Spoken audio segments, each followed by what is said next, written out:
Franco Becker. Still on control. Sliding control. Well, that's delightful. And Becker is in. And it's 2-0. It's Knocker with the header. Oh, it's squeezed there against Tanta. This is just a little bit sweeter. Timo Werner.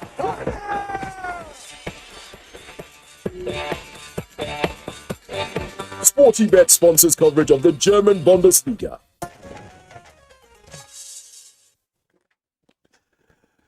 Well, as a prompt for our conversation this morning on resolving conflicts in political parties, let's take this background report by Abdusalam Jibrin.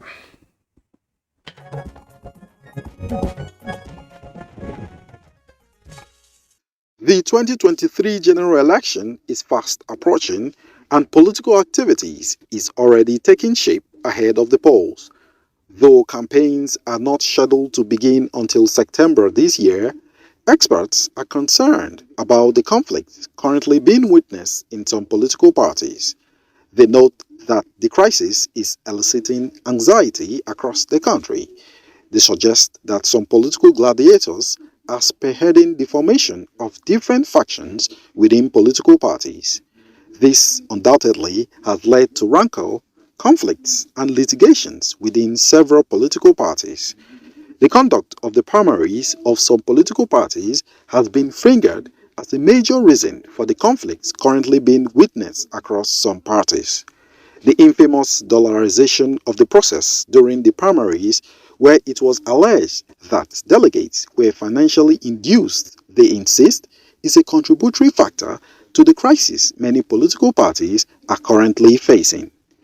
With the start of campaigns just a little over a month away, there are concerns that these intra-party conflicts and rancor could provoke violent rejection of the results by wide sections of the populace, as well as denial of legitimacy and authority to standard bearers and their deputies.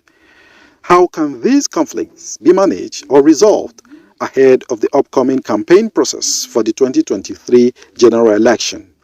What can be done towards making the campaign process peaceful and achieve desired results?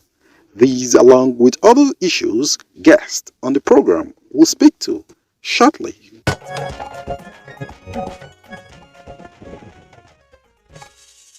you, Abdusalam. And joining us in the studio to discuss the topic is architect Waziri Bulama. He is former National Secretary of the All Progressives Congress, APC. He is also a member of the National Advisory Council of the APC. You're welcome to Good Morning Nigeria. Thank you. Thanks. Also joining us in the studio is Shaba Ibrahim, member House of Representatives and PDP candidate for Lokoja Kogi Federal Constituency. It's good to have you join us again. It's my pleasure. Good morning, Nigerians. Poage Gregory Tonwari, a lawyer and public affairs analyst, is also right here with us in the studio to discuss this very important issue. Welcome, Poage. Thank you very much. Good morning, Nigeria. We're expecting Professor Emmanuel Remy, IED Professor of Political Institutions and Governance and Public Policy, Department of Political Science, University of Ibadan. When we were able to get connection to him, we'll bring him over and then we'll discuss this issue. Gentlemen, welcome once again. Thank you for having us. Poage, let me start with you. I don't want to talk with the politicians for a while. We'll come to them later on. Let's get started with you. Much earlier, maybe you might have heard in our newspaper segment here this morning, we're discussing about strikes. And one striking thing about that conversation and the review, whenever, political season like this comes up, elections are coming to, about to start. And of course, people get so much worried and so many strikes take place. A lot of try to push on one or two demands. It so also happens with the political parties. That's just the way it is in this country. Whenever elections are about to take place, you find wranglings and disputes and so many crises in all the parties. You can't exactly say this party doesn't have one or this. It all depends on the magnitude of what they have. I mean, from your, observation, what do you think causes this kind of thing at this time, not at any other time? Thank you very much. If you look at party formations in Nigeria and how leadership recruitment is being done by political parties, you observe that, one, political parties lack internal party democracy. In that case, party members are not recruited, or leadership are not recruited through a transparent process.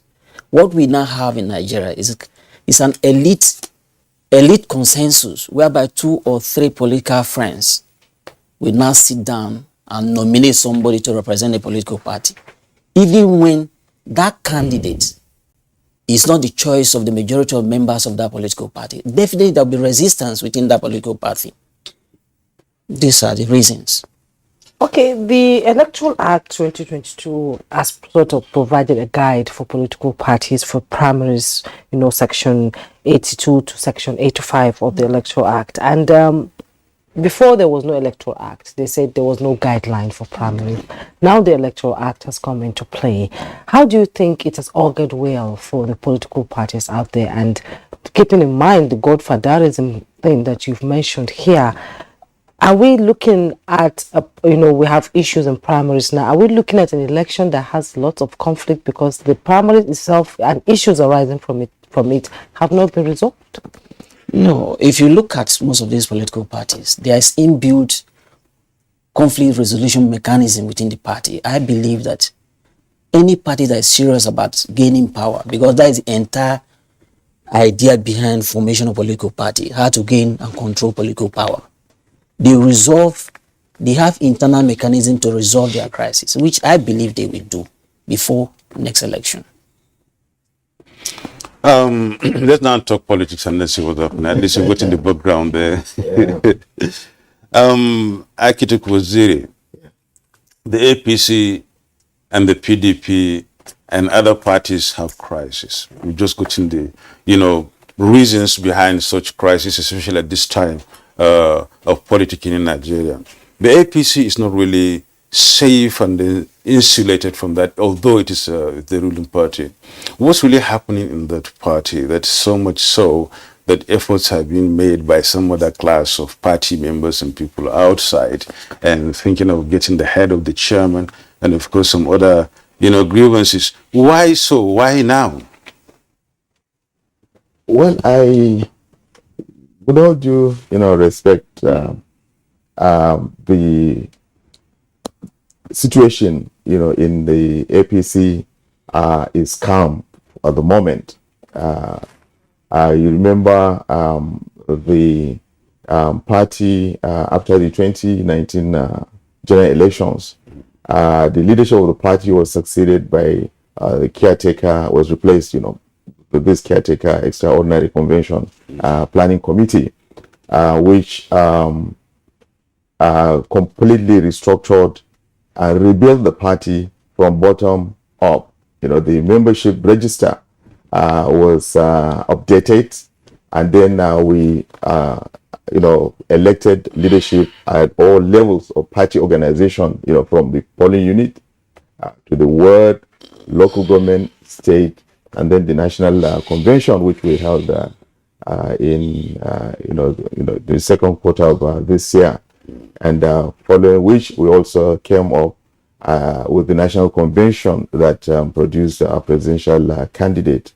We are united, we are cohesive, we are focused, and we don't have acrimony and all these things that my distinguished lawyer is talking about. These are things that had happened in the past because from 1999, when the democratic dispensation started, we struggled really with organization of the parties, and so most of the decisions really were taken from top down and so on, and the parties struggled to survive as stable organizations with good processes, systems, and procedures. I mean, there are internal bureaucracies that would address the issues of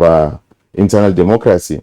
But we've come a long way, and in the APC, we have succeeded really in ensuring that the party is united and stable. We have an experienced, leadership in the person of the guardian and the father of the party, President Muhammadu Buhari.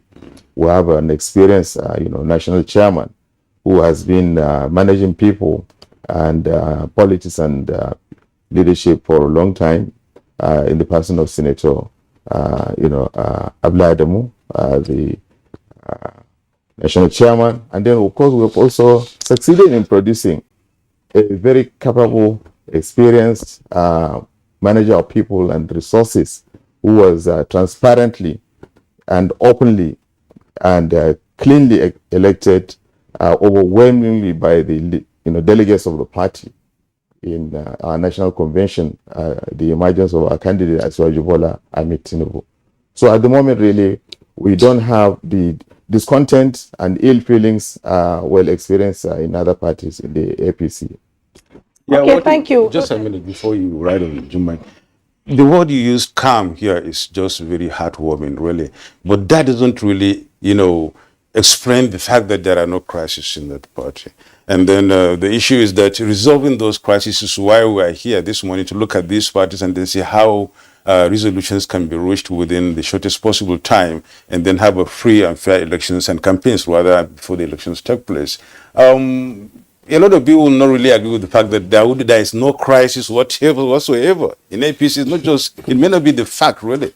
A political party is dynamic. A political party is a human, institution. The products are people, and of course, as he rightly said, is the leadership recruitment center.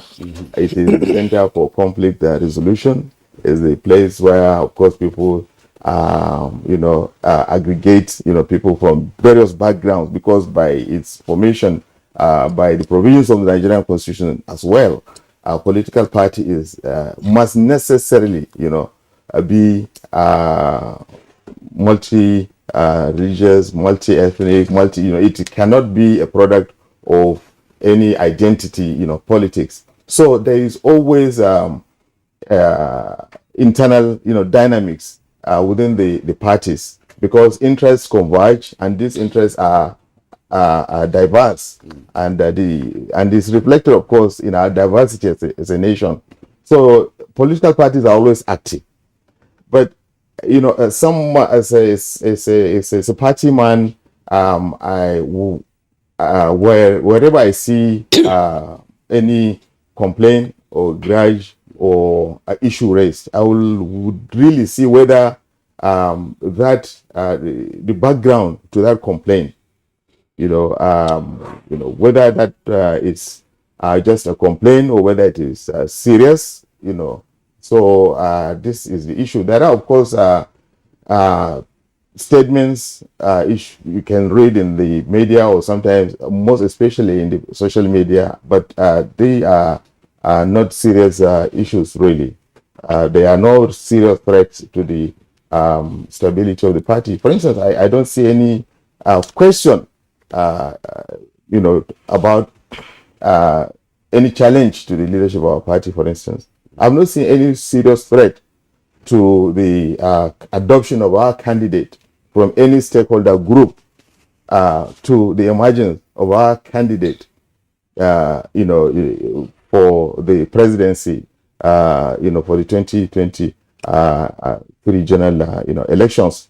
So, of course, there are discontent at the local levels, where many people came together to run for House of Assembly, House of Representatives, governorships, and so on. There is much more,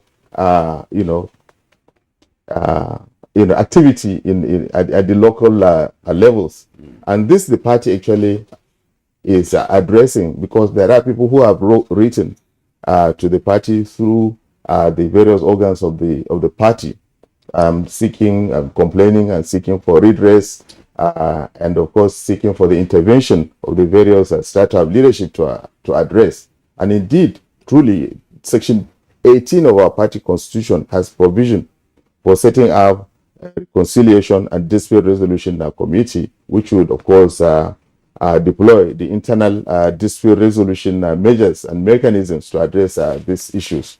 And this continuous engagement, with party members will continue while we focus our mind on the activities towards preparing for the general elections. So that's the position at the moment in the APC. So we are really, comfortable. Okay. Yeah. So let's look at the position of the PDP, and today we are discussing resolving conflicts in political parties. Just a month or so before the campaigns begin, there have been fractions in some parties arising from political parties not agreeing on some issues, and we've seen it play out day in, day out. So would you say this is healthy for democracy in Nigeria with just a few months to elections? Thank you very much. Let me state ab initio that conflict and the mechanism for resolving conflict are an integral part of any democratic process. Where you have people, naturally, people have diverse opinion, diverse aspiration, diverse expectations, and so forth and so on. And naturally, there will be conflict in course of human endeavor, not to talk of when you are talking about a political party that is poised to, take power, which is the major objective of setting up political parties. But let me state, it would be idle to pretend that all is well within the PDP. I'm not going to tell you that, no. All is not well. But I'm going to tell you, I can tell you confidently that it's not beyond the resolution. Mm-hmm. I just came back from Port Harcourt yesterday, and the major gladiators, the little interface we've had with him, what I've had them say, there's something you won't take away from the major actors here. They all are committed to the ideas for which the PDP was settled. And again, one very interesting thing is in the PDP, you don't have this central line of command where one man will say, look, sit down, everybody, and they obey. No. That is, the democratic nature of it is why you're seeing some of this crisis lingering or festering. With all due respect, you won't say that about the other major parties. There's nothing to fear about a man who voices out his feelings. People will generally have discontent. If they don't say it, then how do you even resolve it? What you're having in some parties is, that people may be mistaken for calm is what I call peace of the graveyard. All is not well for the discerning mind. But because if people feel aggrieved and they can't talk, there's something ominous about silence. That is what I see in some of these cases. But within the PDP, I can assure you, we'll get to it. I am close enough to know that these crises are not beyond resolution. And if you listen to some of the utterances, you see everybody seems to be scaling down the rhetorics in recent times. You agree with me? I can make copious reference to occasions. I was present yesterday in Port Harcourt. The day before yesterday, I had Governor Wike, if I may mention his name, because he's very pivotal to a lot of things happening in the party. So I heard him talk about people who go back home and deliver the PDP. That is not the statement of a man who wants to rock the boat, per se. But what I see from my little observation and everything is there are certain things certain I's that need to be dotted and T's to be crossed. We do that when semi-finals. Get it to the finals. We're in semi-finals. We will get to the final. We'll breast the table. Well, thank you so much. A few issues you've raised here, we'll look at them as we continue conversation. But in the meantime, let's welcome on board Professor Emmanuel Remi Ayede. Professor Emmanuel Remi Ayede is Professor of Political Institutions, Governance and Public Policy of the Department of Political Science, University of Ibadan. Prof, let's just continue right away so that you have we hear your opening salvo on this very topic of resolving conflicts in political parties. I don't know whether you've been with us from the beginning of this program, but all the same, a little recap will go a long way in trying to, shape your opinions or whatever you would say to the answer, as an answer to the question I may ask. The gentleman in the studio, gave us a background at least of causes of crisis and conflicts in political parties, which of course is why we're here this morning. And then the two political party members here of the PDP and the APC gave us a perspective of their various, of their parties as relates to conflicts and crisis. One is saying the party is calm, the other is saying it's, action in progress. And of course, we all do agree that there are conflicts, no matter how small. It's not really very much an easy, thing to do because people have come together. Now, what's your opinion about these crises and resolving them, or rather their resolutions at this time of the political calendar, talking about campaigns just about 30 days away, and then parties are still grappling with internal conflicts and crises, if I may use the... Our bodies, with the responsibility of aggregating interest, naturally there will be this conflict of interest. But much more than that is also the fact that by their very nature, political parties are supposed to be conflict management organizations. So it's expected that in as much as they try to aggregate interest, part of the process is conflict resolution. But of course, conflict is also natural to organizations, as I've said before. The point is that not all conflicts are necessarily harmful to the organization.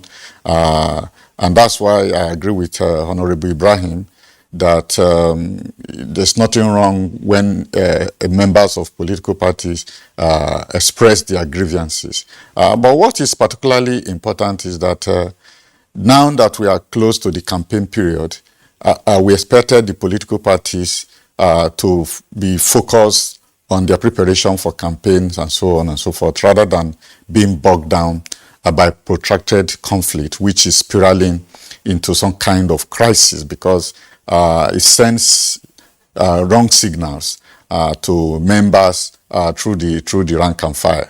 And we think that it will affect the level of preparedness and the functionality of these political parties. I think that is the crux of this discussion.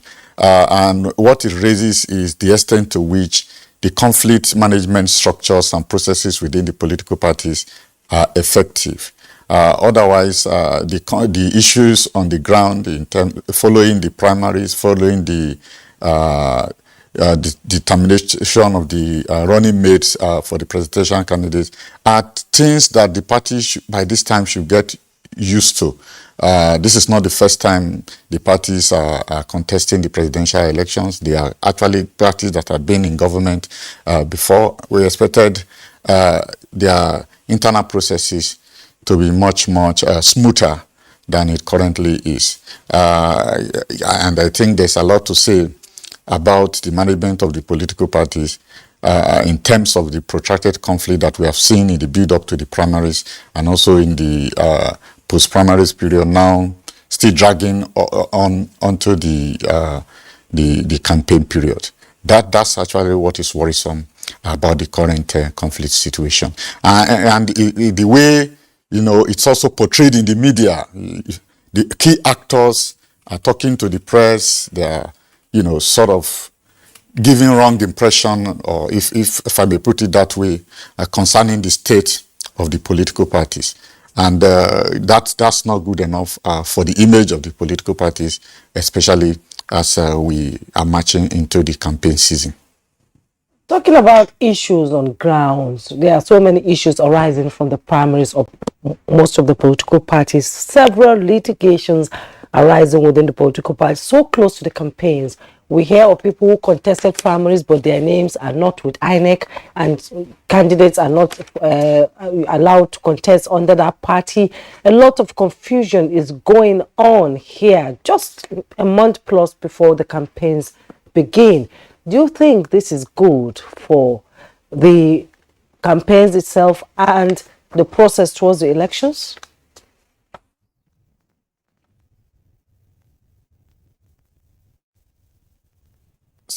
This is not good for the political process. And as I mentioned earlier, it gives a very wrong impression of the political parties. Or rather, it tells a lot about the state of the political parties in terms of internal democracy, in terms of observing due process within the political parties, and also in terms of the openness of the political process, both for participation and then for inclusion. You find that some of the conflicts that are happening is very baffling and below expectation, especially if you talk about parties conducting primaries that has been observed by NEC, and then you find out that the names of the winners of those primaries are not the names submitted to INEC. And the INEC comes out and says the names that are here are not derived from the primaries observed by its staff. That shows that there's lawlessness and disregard for due process within the political parties. It also tells a lot about the leadership of the parties. And if this happen, if this is happening at the higher level, for instance, in terms of senatorial primaries, these are not primaries at the local government level. Happening at that level tells a lot about the quality of leadership within the political parties. It means that even the leadership of the political parties have no regard, for due process.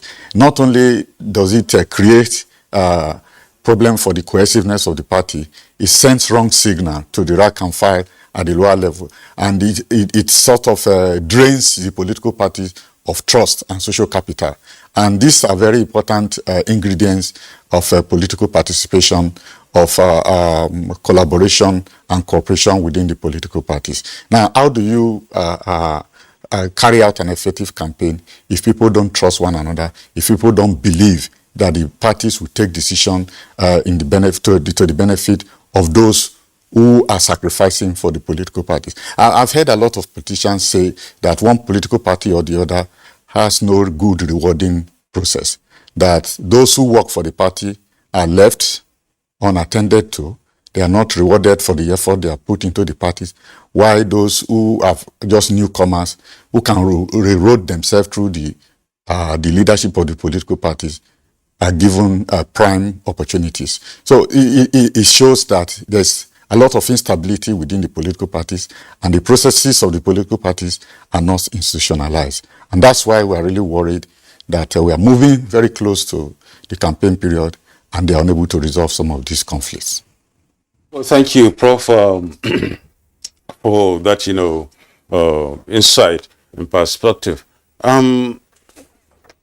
Waziri Bulama, you've heard what the Prof said, and of course, a specific example is given there, and then looking at the wranglings, the conflicts in the party, and what you're here to really look at resolving conflicts in political parties.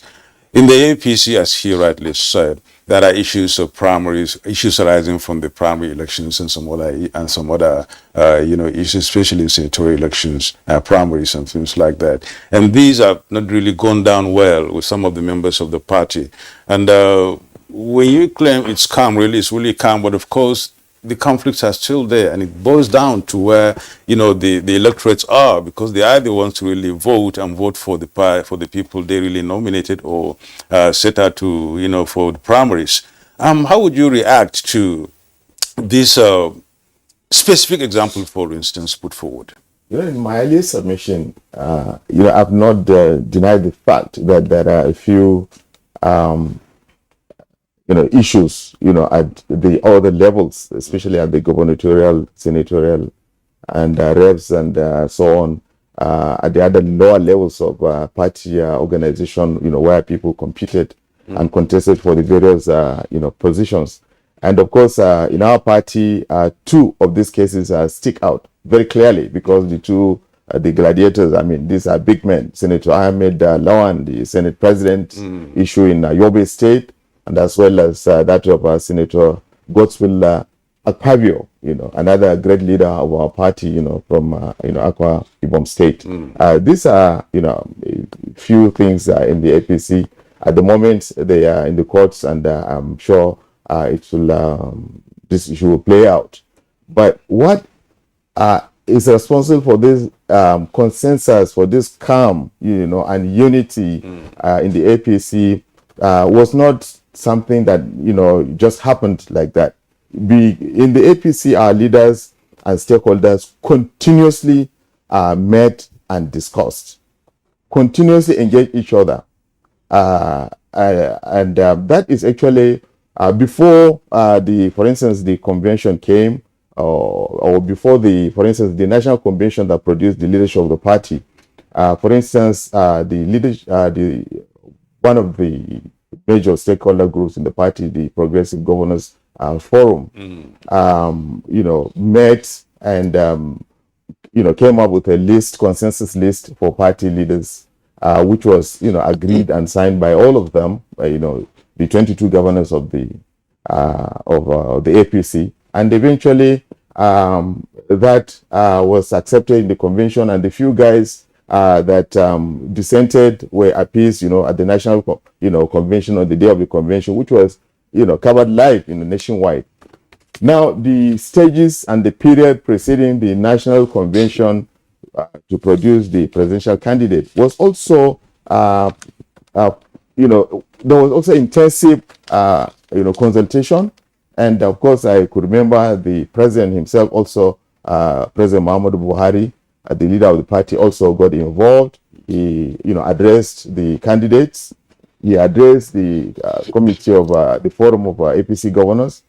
He also invited the national, advisory council of the party, the topmost, leaders of the party, former national chairman, current the NWC, and all the senior leaders of the party, and appealed to them on the need to close ranks, and for instance, this actually helped in ensuring that we had a very peaceful, transparent, credible, national convention, which was acceptable to, all the party men and members in the country. For instance, what we managed was far bigger than what the PDP managed, for instance, in the convention. The PDP convention had around 700 plus delegates because they had one national delegate from every local government. In our own case, we had 3 national delegates from every local government. So we had bigger numbers. We had about 3,000, 2,800, close to 3,000 delegates.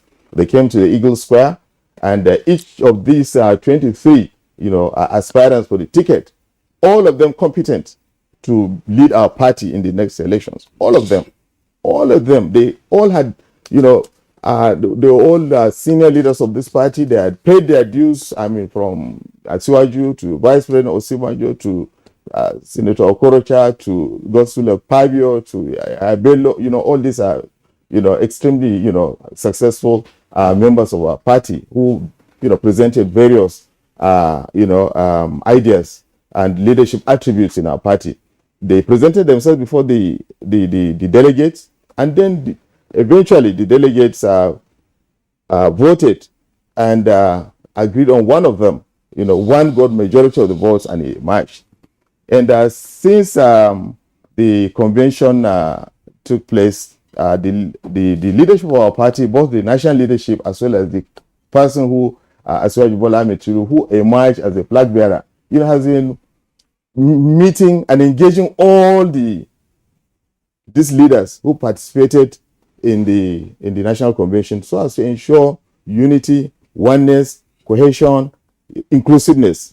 So that is why there is a great deal of calm in the party. You don't see any. I haven't seen any bad comment, or disagreement, for over the outcome of our convention.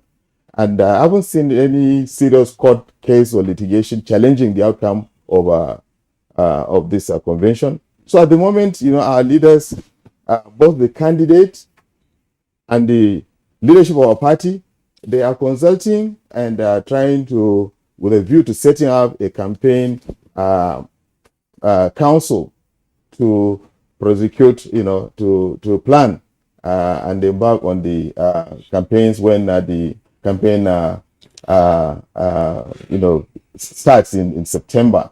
So that is the position of things now. If I may comment, you said there's calm in the party. Yeah.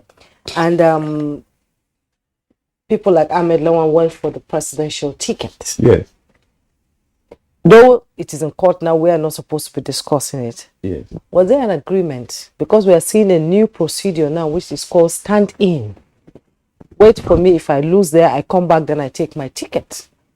But the person who went for the primaries, which was presided over by INEC itself, Yeah. at the end of the day, he got the ticket for the Senate. Yeah. And now they're saying they have no candidate there. Yeah. I don't understand. Does this make sense? Well, these peculiar cases, the few ones, especially the Ahmed Lawan case and the Senator Fabio case, the two are too technical, really, for me as a non-legal person to comment. And of course, the matter is also before the court. Yes, that's right. Yes, but clearly, for instance, the idea of stand-in candidates, which is that a new trend we'll be seeing? That's a new trend. Future, it's a novelty, really. It's a new trend because the time frame within which were to produce candidates as well as and running mates, was too short, and therefore, of course, the party and the leadership look at certain avenues that can be exploited to do that. For instance, in the case of the vice presidential candidate of our party, initially the name of Ibrahim Masari was presented as to beat the deadline. Yes. So eventually, when the consultations were full and completed, the parties, Masari actually, withdrew, and he was substituted by Senator Kashima Shettima eventually, who was the consensus candidate of the leadership of our party, and the choice of the candidate of our party, Asiwaju Ahmed Tinubu. Yeah, it's a new development, really. And as we go on, with this practice of democracy, we'll be seeing more of these interesting things. People, unlike the past, where decisions are taken at the top and imposed, this time around, the party members and leaders are very conscious of the Nigerian Constitution, the Electoral Act, and the newfound voice and the strength of the judicial system in the country, that takes decisions free of interference. They take objective decisions. So anybody can go to court and challenge anything, and he can get his right. And of course, INEC too, under this leadership of President Muhammadu Buhari, has become more empowered, more independent, and more assertive. And voters too, they have found their voice now because votes count. So because of that, leaders of parties are extremely conscious of these new developments. So adherence to rules is becoming more and more and more dire for all of us, really. Because we cannot it's evolving all the time. Indeed, Yes, indeed. Yes. Okay, thank you so much, Architect Waziri. Shabu Ibrahim, it's not also really very, as you earlier admitted, so really calm and then rank-free in the PDP. And then when we look at the situations at the moment, you said you are from Port Harcourt just yesterday. You've been talking to the gladiators, and they've been admitting one thing or the other and then putting forward one thing or the other. Wiki, as you specifically mentioned, has been in the forefront of this so-called conflict, if there is a crisis, if you may call it so. And that has not been really been going down well with members generally at the grassroots when they see the gladiators at the top really having this kind of press statements and press movements and press actions all over the place. One wonders how would the PDP move into campaigns in a situation where, for instance, some members of the party are asking the chairman to resign? How would that be? How strong would the party be with this kind of calls at this moment as we head towards campaigns? Campaigns are led by the chairman because the leader of the party, and he speaks well there. People respect him. Thank you. Let me be very clear on this. I don't pretend to be the spokesman of the PDP. I speak for myself as a party adherent and somebody who has been following events keenly as an interested, as a stakeholder in my own little right. You see, what you said is quite true. Yeah, it's worrisome, but like I did say earlier on, it's not beyond resolution. I've listened carefully to the gladiators. I've listened carefully to the gladiators. And if you observe, there's a scaling down of rhetorics in recent time. It's not by happenstance. It's deliberate. People have waded in. The people, they are reasonable people. They all understand the need to come together and rescue this country from this kind of leadership that we have at the moment. The people are quite worried. Nigerians are quite concerned. I know the number of calls I had when I was on my way to say, please find a way. I have them on my phone. Find a way to resolve this crisis because Nigerians look up to the PDP for that leadership. You see, when I listen to Alhaji Bulama talk about internal democracy and what have you, and thinks that the PDP's problem is much more heavier than that of the APC, I feel a bit amused. Amused in the sense that the same party that is supposed to have internal democracy can have its governors gather and issue fatwas relating to who should contest and who should not. What's fatwa? Decrees. He said it. I'm picking it from. Yeah. He said it. The governors will sit down the 20. So governors democracy shouldn't work from top bottom. I think it should be a general aggregate of the views of the ordinary people who are members of the party. I read in the papers, he's here, he could confirm or deny it, that some aggrieved members of the party that are supposed to enjoy this calm he's talking about are asking for a refund of their monies prior to the primaries. They bought forms and they were asked to step down from the almighty structure of the party. The same party, except for the resilience of one man, was going to impose on the entire party structure a candidate that they dubbed adopted candidate. And it was presented by no less a personality than the national chairman of that party. I don't have any problem. I'm not an APC member, but I really do think that sometimes it is problems identified and admitted are on their way to solution. But if we continue to bask in this affair of, hey, we have calm, we're cool. Yes, now it's the ruling party. People are tied to its apron strings one way or the other because of pecs and what have you. But like we say in local parlance on the street, when jungle mature, then you know all is not well. Actually, Bulama, you need to respond to what he's saying here. Yes. No, I didn't bring forth any facts here. Just speaking from what you said. But again, the APC as configured, with all due respect, is far from my own understanding of what a party that has internal democracy should. But and let me just make this point before I put this issue to bed. So that I don't forget.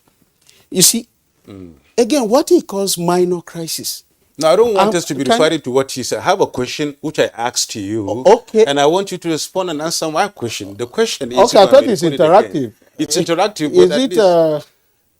It's interactive. It's interactive. I can respond to him, he can respond to you like that. That's my understanding of it. But if you want to streamline it, I'm good. No, I'm not streamlining. He's getting to respond to you. Now let's get his response. No, you've urged him to respond. He's going to respond. I don't have any qualms with that. But I need you to also take this point. Okay. Except you say I should drop it. No, go ahead. No. Okay, maybe I should just stop. Let him. Go ahead. It's okay. We want you to land well. No, it's okay. I think I've said enough. Repetition does not add value to argument. Let him go ahead. Respond. We'll get back to that later. Yes. The point you see, the practice in our party, we know, for instance, the nascent nature of the parties. The parties, you see, by their formation and history, are still very weak. They have a very lean structure, and most of the engagements and assignments in the party are carried out by ad hoc committees. Some standing, some ad hoc, and some non-standing committees. So to make up for the weaknesses in the party, we engage in consultations. Stakeholders meet, and where, for instance, there are many candidates or burning issues, leaders meet at various levels of party organization. Governors meet, National Assembly members meet, Board of Trustees members meet. There are many organs, some formal, admitted in the constitution of the party, and some informal. But what I'm trying to say is the calm and peace and consensus that we're seeing in the APC was earned through continuous consultation. And the party's constitution also provides for, decisions over candidates or party leadership. It admits, direct or indirect election or consensus. So if leaders of the party or delegates in the party are, meet and agree on a position, it is legal and it is also political. It is accepted. So the practice of meeting and continuous engagement and discussion to reach a common position is very, very high and very common in the APC. And apart from the few cases that we are seeing in the courts, there is a great deal of calmness, within the APC, to be very frank. And especially the way we conducted our national convention was political, legal, acceptable to all the members of our party. The way we also carried out our convention to produce the candidate of our party, the flag bearer of our party, was clear, clean, transparent, inclusive, and everybody is happy.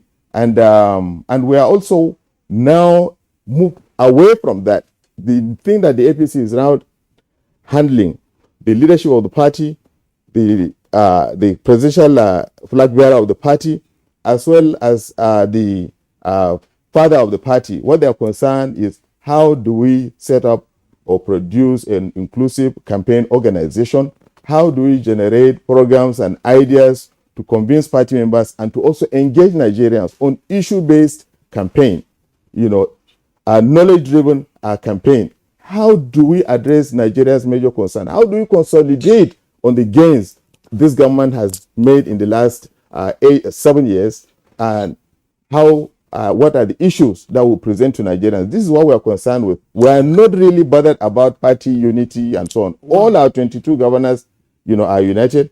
All our national assembly members are, behind the party, and all our stakeholders are behind, our president, our party, and our candidate. Okay, now lest we forget and lest we get off the track, we're talking about resolving conflicts in political parties. And then these are issues we should look at because it's in the interest of not only the parties, but Nigeria and Nigerians generally. As we move towards 2023, it's admitted that conflicts or crises are there. You cannot have 2-3 people without having crises or conflicts.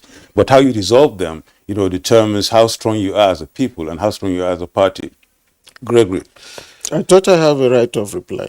Go ahead. You do. On points of law.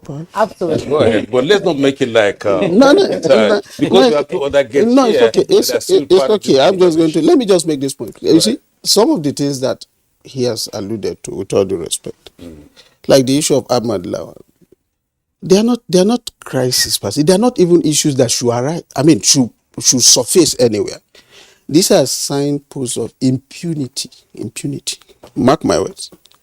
The law is clear. You can make copious reference to legislations that forbid some of the things that the APC is trying to do. But I wish them luck.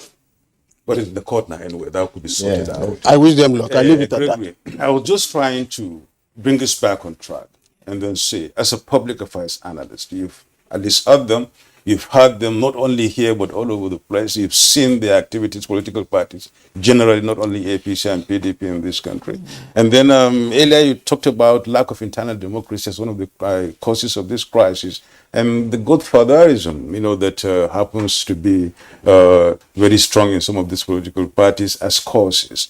And let's look at how to resolve this crisis. Do these parties, from your own perspective, have strong internal mechanism to resolve some of these crises and conflicts?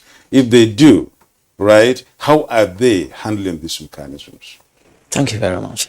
If I get your question very, very rightly, we are trying to look at how these political parties will resolve the internal crisis they are having today, at least towards the general election, at least for them to capture political power and allocate resources. One, I'm going to look at it in two perspectives. The immediate solution to what they are having in political parties right now. One, the party gladiators who are the major sources of this conflict must be honest and sincere to themselves about what they put on the table, about the conversation they are having. How sincere, how honest are they to what they are telling the other party? Because politicians, they can be telling you one thing, but what is at the back of their mind is different. So if these gladiators are sincere to themselves and administer justice, parties are ready to let go their strong grounds and have a common space for them to operate. With this now, that is the immediate thing these political parties can do right now to solve these issues. But in the long term, the political parties need to strengthen their management and decouple the management of political parties from governance. If you look at it all over the country, the governor of a state, of a political party, is the leader of the party in that particular state. So also, the president on the particular political party is the leader of that political party nationwide. Ordinarily, it's not supposed to be like that. Party management is supposed to have been different from governance. With that now, there will be less interference. But as we are growing in our democratic experience, all these issues will be resolved with time. But in the short time, the parties to this conflict should be sincere to themselves. Because every party to this conflict, they need justice. They want their interests to be protected. You cannot just get up and throw away somebody who have invested his time and energy into building a political structure. Then you now, because of one or two relationship you have at the top, you impose a candidate that is not the will of the people. They will resist you. There will be resistance. So in the short term, they should be sincere and be honest and protect the interests of each of these gladiators. That's it. What about the long term? The long term now, the party should develop an ideology. Party should be developed along ideological lines, whereby even from the national level, even up to secondary school level, there could be that track of development whereby I am interested in party A. I should belong to that level of party A at the grassroots level and grow through the ranks. At the end of the day, I will not imbibe myself with the culture and value of that political party. But if you look at the political associations or political parties in Nigeria today, they don't stand for single ideology. None. And even when I look at them engaging in debate about I want to solve Nigerian problem, none of them have even talked about the tax policy. Because these are the key drivers of economic activities. How do you not translate economic activities into material well-being of the citizens? You need some drivers, and tax is very important. None of the political parties have even addressed it. So these are the issues, and look at it very well. Party financing is equally very important. Because a fat cat who bankrolled the entire political party would like to call all the shots. You can't take that from him, because who pays the piper, they takes the toll.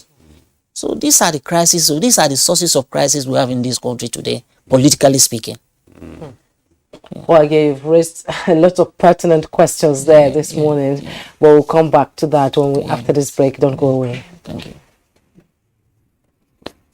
The ever-busy ancient city of Onitsha is a commercial hub with millions of commuters seamlessly linking other states daily for business, leisure, and other purposes. To upscale its road network, the construction of a 1.6-kilometer long second Niger bridge, including a 10.3-kilometer highway furnished with other infrastructure, has been in motion by the federal government. This project will ease congestion on the existing 56-year-old Onitsha Bridge and boost the economic capacity of the state as it easily connects to other parts of the country. The completion of the world-class second Niger Bridge Onitsha will be one of the many proud moments of the state, its people, Nigerians, and foreign investors. Onitsha, which hosts the largest market in Africa, is geared up to boast of an impressive road network. Once again, these moments are made alive by the federal government, and it is deserving of all the applause. Dialogue, empathy, love, and unity. These are vital components of nation building. For all to be well, we appeal that we should refrain from volatile, provocative, inciting messages and language. Let's build and not destroy.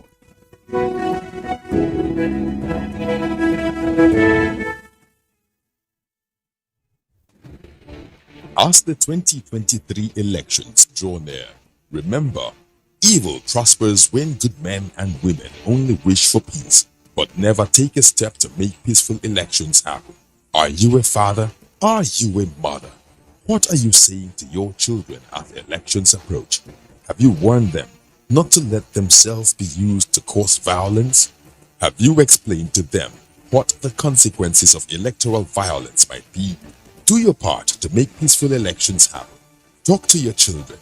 Protect them from unscrupulous politicians who want to put them in harm's way, while their own children are comfortable at home, within, and outside the country.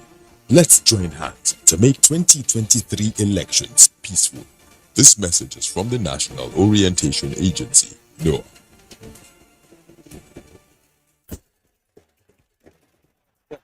Got all the way through. We'll take it. Zaha puts it away, and the flag stays down. Might go alone. It does go alone. What? Shut up. Managed to flick on. Oh, brilliantly done. Magnificent from Danny Ings. Stoppage time at the end. Sportybet sponsors coverage of the English Premier League. Welcome back, and this is still Good Morning Nigeria, and we are discussing resolving conflicts in political parties. Let's join Professor Emmanuel Remy Ayede. He's a professor of political institutions. You've been listening to the conversation in the studio this morning, and I'm sure you're itching to contribute. My question is there a quick fix to resolving this current conflict in the political parties? And when the campaigns come, will we be looking at issue-based campaign here? Yeah, thank you. I think it's important to first of all underscore the fact that these political parties have adopted a number of conflict resolution measures. If you observe, preceding the primaries of one of the political parties, there was document passed around for aspirants to commit to respecting the outcome of the primaries. That measure is to forestall or prevent likely litigations and conflict that may follow, the outcome of the primaries. And another thing you also notice is that there have been all kinds of visitations, which means dialogue has been going on within the political parties. Honorable Ibrahim was talking about himself just returning from Port Harcourt yesterday. Continuous dialogue is key, and communication and appeal and explanations, bargaining. They are all part of the measures that they need to employ in trying to address these conflicts in the short run. And it's also a fact that the argument has been that they didn't start this on time, or they were not doing enough of it immediately after the primaries, or after the announcement of the vice presidential candidate for the PDP. So I think as they continue to interact, as they continue to dialogue, and they continue to bargain with one another, they are likely to put the conflict behind them, so that they can quickly come together to begin to think about what programs they are going to present to Nigerians as part of their political campaigns. Conflict will always arise, as we said before, and what we expect is that the measures should be taken to ensure that it is not blown out of proportion. And one of the things they should also try to avoid is this whole tendency, again, I want to mention Ibrahim talked about impunity within the political parties, and no party is free from this. I mean, none of the major parties are free from this whole idea of impunity. You have party constitutions, you have party rules and regulations, you have even high members of the leadership of the political party disregarding some of those rules, which actually ike or make some of these parties to the conflicts very, very angry. So they should try as much as they can to keep to their own rules and regulation, especially making the processes very predictable, so that those who are participating in any processes within the political party will have the assurance that they will be treated fairly. It is better for people to walk through the process and lose out than for them to think that the process has been abused or manipulated to their disfavor, and then you are now coming out to begin to appeal to them, to their understanding. You are now appealing to the idea of party supremacy and so on and so forth. I think the party leadership must learn to follow their own rules, and if they think that the rule is not good enough, they should adjust it before any contest is implemented, so they don't have this kind of messy situations that we are facing today. And I hope that their negotiation and dialogue will succeed, and eventually the party will sheath their sword, and then they can begin to cohere once again and prepare for the campaign, because most of these crises would have been very minor conflict that will be routinely addressed, rather than the current crisis that it is trying to unfold on the political parties. That's what I think they should continue to do in the short run. In the long run, the point has been made: they must obey their own rules. They must ensure that this tendency to opinion, because it's not a good thing for a political party, for instance, to say that we are not feeding a candidate, or for them to feed a candidate after winning the election, as we see in Zamfara State. The court eventually comes and say they were not, the political party did not legally present a candidate. And then, of course, we have had situations where the party will say, we don't have political candidate, because the person who won the primaries is not in favor of the leadership of the party, and the candidate that is favored by the leadership of the party is unable to fulfill the requirement of due process and law, and therefore they say they don't have candidate. I mean, these things are done in bad faith, and they don't help strengthen the political parties. If anything at all, they deinstitutionalize the political parties. They make nonsense of the internal process of those political parties, and we begin to go back and forth without having very strong political parties that can effectively function, to deepen our democracy and effectively govern when they eventually assume power. Thank you, Professor Aide.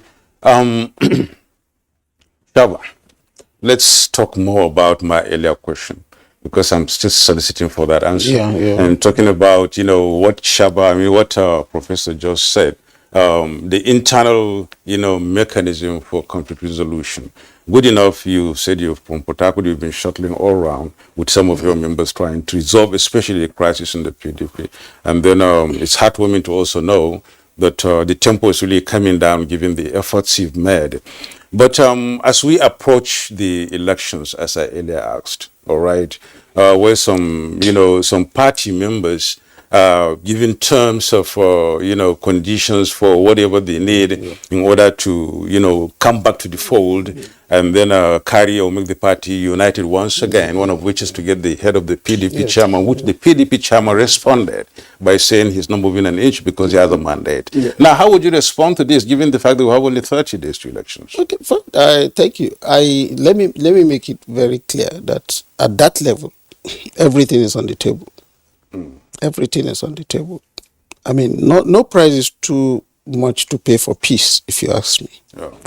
The parties are looking at, you see, on both sides, there are demands that are rational. You see, what we call pain sometimes can be subjective. Your perception may be different from mine.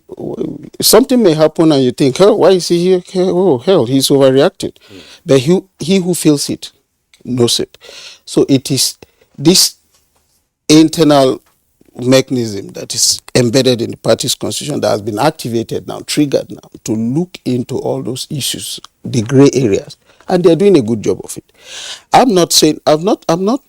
Let me not claim credit for what has been happening per se. No, I went in company of my leader, the former governor of my state, Alhaji Ibrahim Idris, but I said I was proximate enough to observe the happenings and also chip in my own little advice where I had to, and things are taking shape. The issue of the national church, they are all bargaining chips. If you come, it's like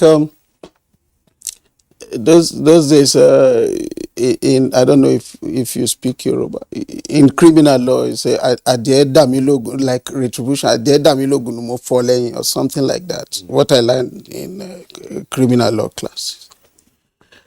It's like, well, you've gone for this, I have to take this, kind of a quid pro quo kind of thing. But again, it is because where information stops, rumor and perception creeping. Now the parties are on face to face. They are going to talk. I've not seen anybody that is His Excellency, that the party's presidential candidate. I mean, he's been very, very unequivocal about the fact that, look, His Excellency Nyesom Wike is a very, very important member of the party, and no party would want to lose a man like that, not at this stage. Let me make that clear. I share that view too. You know, the only things that are remain we are all agreed on one fundamental thing, which is that we must come together. What we are working on now is the route to attaining that consensus. And I can assure you, with the caliber of people who have seen there, the former Attorney General is leading the Governor Nyesom Wike camp, and His Excellency Fintiri from the Atiku camp. And these are men that have been imbued with what you call, I can speak for the former Attorney General. These are people that are very versed in the art of reconciling opposites, not to talk of people within the sphere of the same political party. So what, if I will borrow Nyesom Wike's term, what he said long ago is, it is better to remain where there is malaria than to move on to where there is cancer. I agree wholeheartedly with it, and I think Wike is a man of his words. We are going to resolve this crisis. I've never been more positive than the last few days. It is not beyond resolution. The party is going to resolve at the national chairman's level, at every level. We'll move into this election by the grace of God as one big family with a view to upstaging the status quo. Thank you. As the campaigns come on now, are we looking at issue-based campaigns from both parties? Oh, sure. You see, the parties already have their documents on both sides. The only problem is when people... Sorry, I did mention before that some of these crises will be needless if we took heed of extant laws, the Electoral Act, party guidelines, and stuff like that. The parties already have their working document, they have their manifestos, they have their blueprints. And all we need to do is, once we get the ship to sail, you see some of these things manifesting, unfolding. Every party is ready to present his what have you to the electorate. And between you and I think we have a sellable document, with all due respect, at the risk of sounding immodest. So there's nothing to worry too much about again within the realm of the PDP as far as all this crisis is concerned. We'll go into the elections. I'm confident, mark my words, we'll go as one big family and we'll deliver to Nigerians. Thank you very much.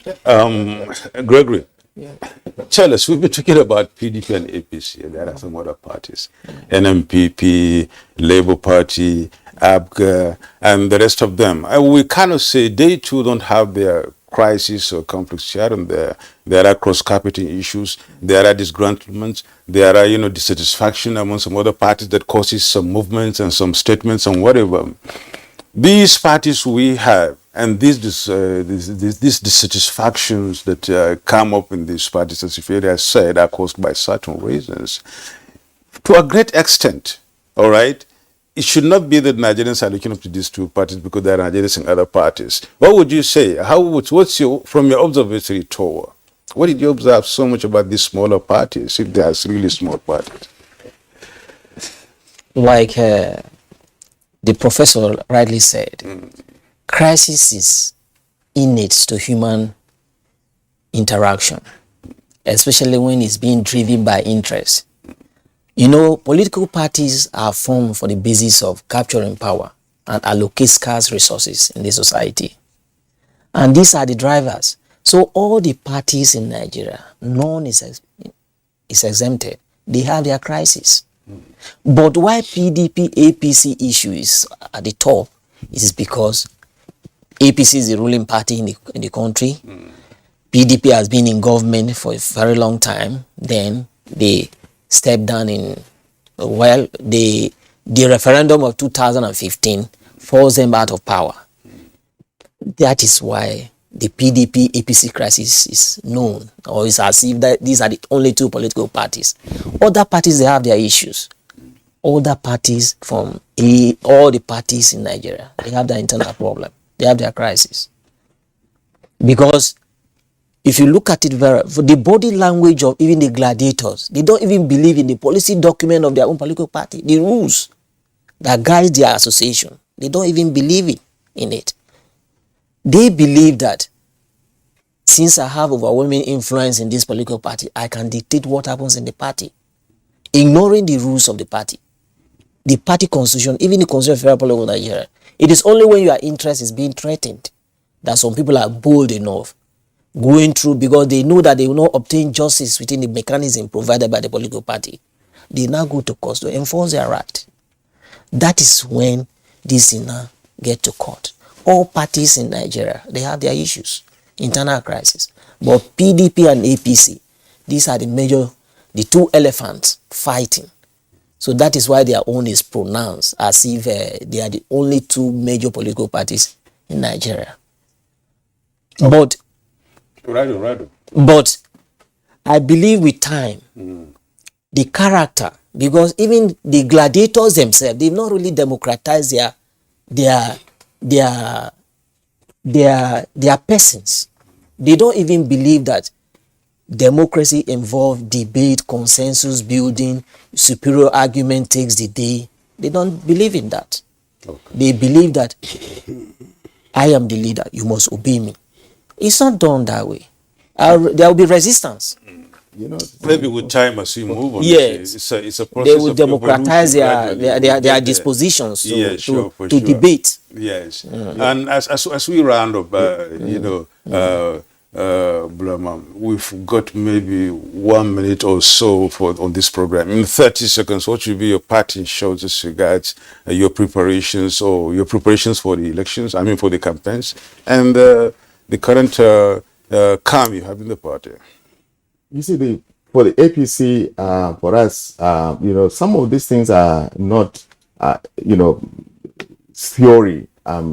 We are practically in it. The APC came together. You know, it was formed in 2013 and 2014 to address most of the issues bedeviling Nigerian democracy and most of the problems faced by the other parties. At initial, our aim was to ensure transparency and accountability in the management of parties, providing good governance, and we've stuck to that. And in the 7 years or so of our leadership, we've succeeded in ensuring that institutions of state, the levers of power, INEC, the security establishment, the judiciary, they work, you know, in line with the constitution and in line with the powers given to them by the Nigerian constitution. In our own party, we've tried to ensure transparency. We try to ensure that we work in line with our own constitution, our own manifesto, the Nigerian constitution, you know, as well as the electoral act. We learn from bitter experiences, how we lost Rivers, how we lost Adamawa, how we lost Zamfara. You know, we learn from that and we try to, you know, straighten up. How we lost Bayelsa, for instance, on account of the certificate issues of the deputy governor and so on. So we are building, you know, on our experiences. We are trying to strengthen systems where we are also trying to ensure that our, you know, commitment to a government or to policies that are pro-poor, you know, in the social investment programs, pro-women, pro-youth, you know, where we collaborated with civil society to ensure that these are not too young, you know, to run bill is signed and so on and so forth. So we stand for Nigerians and we stand for the weak, you know, in the society, and we are guided by the law. Architect Waziri Bulama, you know, time is never enough when we're discussing politics here. Yeah, in thank you. 30 seconds, please, just have your closing comment. 30 seconds, please, don't exceed it. Well, let me think. I could even leave some change for you. I mean, out of the 30 seconds, I just want to say that I've seen a lot. I've seen a lot. I mean, some scary, some. Well, I'm worried for this country. I'm worried about Nigeria, and we can't afford to get it wrong this time. The whole mass of Nigerians are not really bothered about who is in the saddle so long as he can deliver the goods. And I want to tell you emphatically that moving forward, you'll see a more cohesive PDP poised to go into the election as one big family. Okay. Thank you. Shaba Ibrahim, member House of Representatives and PDP candidate for Lokoja Kogi Federal Constituency. Thank you so much for your input. Good morning. It's my pleasure to be here. Thanks for having me. Architect Waziri Bulama is the former National Secretary of the All Progressives Congress, APC, and member of the National Advisory Council. Thank you so much for your time. Gregory Tol Nubari, Public Affairs Analyst. As usual. Thank you very much. Sorry, I'm equally a lawyer and a chartered accountant. Equally a lawyer, yes. Chartered accountant. Yes, a chartered accountant. And from our Ibadan studio, we had Professor Emmanuel Remi Ayede, Professor of Political Institutions, Governance and Public Policy, Department of Political Science, University of Ibadan. Thank you so much for joining us. Well, the latest news on the foreign scene. Here is Abdul Salam Jibrin. Leaders of Southern African nations are meeting in Kinshasa, Congo for their 42nd summit. The leaders are expected to review the progress made towards achieving closer integration and deepening regional trade. The summit will be held under the theme Promoting Industrialization through Agro-Industry, Mineral Resource Enrichment, and Regional Value Chains for Inclusive and Resilient Economic Growth. The summit comes at a time when the host country is faced with renewed violence in its east. Some SADC member states, such as Malawi and Tanzania, are troop contributors to the United Nations Rapid Intervention Brigade under MONUSCO. At the end of the summit, Congo will take over the bloc's rotating presidency from Malawi. Russian forces have launched attacks on Ukrainian ammunition and fuel depots in multiple places. Ukrainian military officials, however, maintain that its forces successfully stopped the advance of Russian troops in Slavyansk and other directions. The Russian side said that the Ukrainian armed forces launched a large-scale artillery attack on the city of Enerhodar, where a nuclear power plant is located. and the damage to the buildings and the casualties are still under investigation. That's Good Morning Nigeria for today. Join us again tomorrow for another edition. I am Jummai Yusuf. And I'm Mr. Usman. Thank you so much. Tomorrow is another day. See you then.